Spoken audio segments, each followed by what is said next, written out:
The yellow peril is back. The US government is escalating its Cold War with China in the form of a trade war. The White House says it's about China's economic abuses and theft of intellectual property, but that's a lie. It's actually about the US trying to contain China's rise as an economic and technological powerhouse. It's all to maintain US dominance over the world economy. This was gonna happen with or without Trump, but it turns out Trump is a great vehicle for it, since he's making xenophobia great again. We can't continue to allow China to rape our country. He's got anti-China extremists as advisors. People like Peter Navarro, the director of the White House National Trade Council, who produced an entire documentary film called Death by China, which argues that China is poisoning America and destroying its economy. And Kyron Skinner, Trump's director of policy planning at the State Department. She promotes a bigoted clash of civilizations narrative. When we think about the Soviet Union and that competition, in a way, it was a fight within the Western family. Karl Marx was a German Jew who developed a philosophy that was really within the larger body of political thought. That's not really possible with China. This is a fight with a really different civilization and a different ideology. It's also striking that's the first time that we will have a great power competitor that is not Caucasian. I do want to press you on that. I mean, the United States is not all Caucasians. I think it's extremely relevant because the foreign policy establishment is so narrowly defined. It's more homogenous. But you're black. You are. America's weapon of choice is tariffs. A tariff is a tax on imports or exports that's meant to protect companies in your country from foreign competition. Trump imposed higher tariffs on at least $200 billion of Chinese goods, from tech to automobiles, food ingredients, steel, bike parts, and more. And he's threatening to go further, all to hinder the Chinese economy, particularly its tech sector. China has responded with tariffs on the US. This tariff war is actually hurting the US because the price trickles down to American businesses and consumers. Trump's tariffs on imported steel, essentially a 25% tax, ended up raising the price of American steel too. We just have to pass it along to the customer. Our customer has to pass it along to their customer, and so on down the chain. Our sales to China have gone down, and our raw materials from China have increased in cost. How big of a problem is that for you? Several $1 million of profit lost in a year. Okay. The US foreign policy blob agrees with Trump's hawkishness.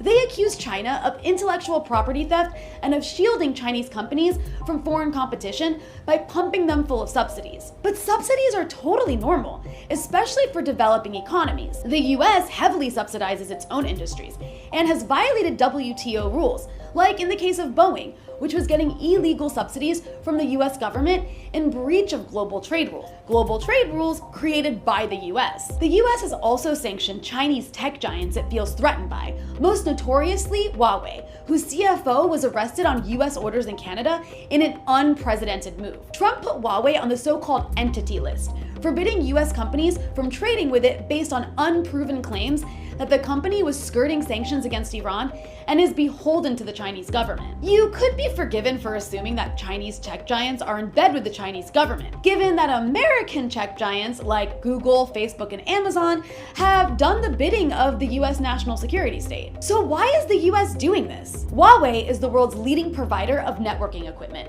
Its smartphone is a bestseller outside the US, and European countries were considering Huawei-based infrastructure for their 5G wireless networks. 5G is the next generation of wireless technology. China is way ahead of the US and will likely be the world leader in 5G, which would be a huge economic and technological loss for the US and its companies. So the US response has been to try to game the system by sabotaging Huawei with sanctions. But it's the accusation of intellectual property theft that's been central to US complaints about China. That and fear-mongering about China's supposed expansion in the South China Sea. How dare China have a presence in the South China Sea, right? While we're at it, the Persians should get the hell out of the Persian Gulf. The truth is, the accusation about intellectual property theft is part of America's defense strategy. A recent paper for the Pentagon said the US, quote, should advocate for aggressive protection of US technology, intellectual property rights in an effort to slow down China's telecommunications ecosystem expansion. That's why you keep hearing forced technology transfer, intellectual property theft. Chinese security agencies have masterminded the wholesale theft of American technology. The US's own research contradicts this claim. A 2018 US Chamber of Commerce study found that, unlike many of its peers in the developing world, China is making concrete progress in building a 21st century national intellectual property environment. What's really happening is China's own industries are powerful enough that they're starting to challenge their foreign Western counterparts. So the US is whining about the big, bad, menacing Chinese yellow peril, because China may have pulled ahead of American tech giants in wireless technology. China is also starting to create new financial infrastructure to get around the US dollar, the world reserve currency. In other words, China is creating mechanisms that can undermine the US government's traditional methods of control and coercion. That's a big no-no. The US won't tolerate this sort of challenge to its economic dominance, which is why you see such a unified bipartisan front against China, with some Democrats trying to out-hawk Trump. Elizabeth Warren, a progressive icon,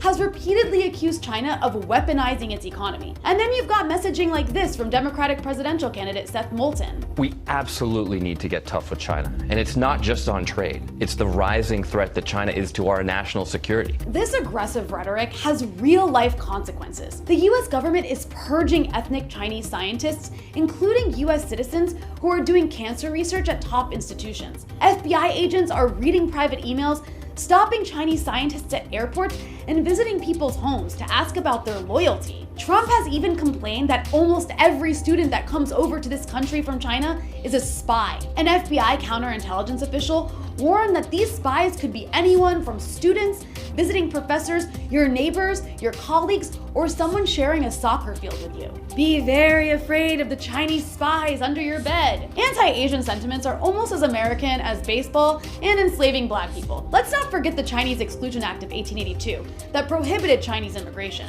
So how did we get here? In 1978, China opened up its economy and dealt with the West. It was part of a strategy by Nixon to contain the Soviet Union by making peace and allying with China. Liberals thought China would change to be like the US because of economic advances, that capitalism would make it liberal and democratic, while the right thought China would fail because it was communist. Both were wrong.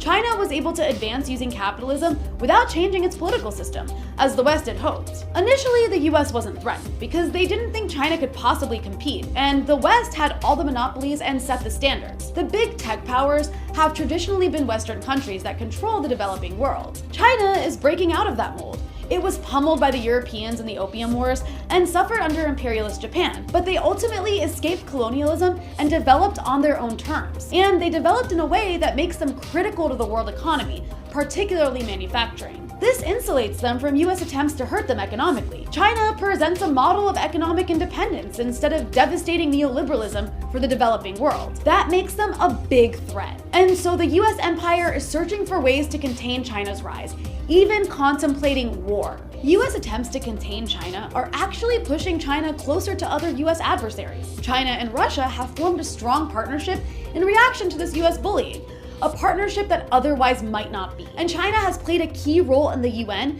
preventing American regime change schemes in Syria. China is also looking at reconstructing Syria as the US is still trying to destroy it. All of this raises the question, if China really is such a threat, then why is there such a gap between the nature of US-China competition and the US domestic policy response, which has been to downgrade science and math, cut funding for schools, curtail immigration, and eject foreign scientists? Maybe instead of starting a war, try educating the younger generation to compete on a level playing field that doesn't leave them crushed under the weight of college debt and unaffordable healthcare and rising rents, while paying for endless wars that make the world worse for everyone. Because with every Cold War comes a likelihood of a hot war. In the case of China and the US, that would be disastrous and end with piles and piles of corpses. And for what? To maintain Google's dominance over technology? Hard pass.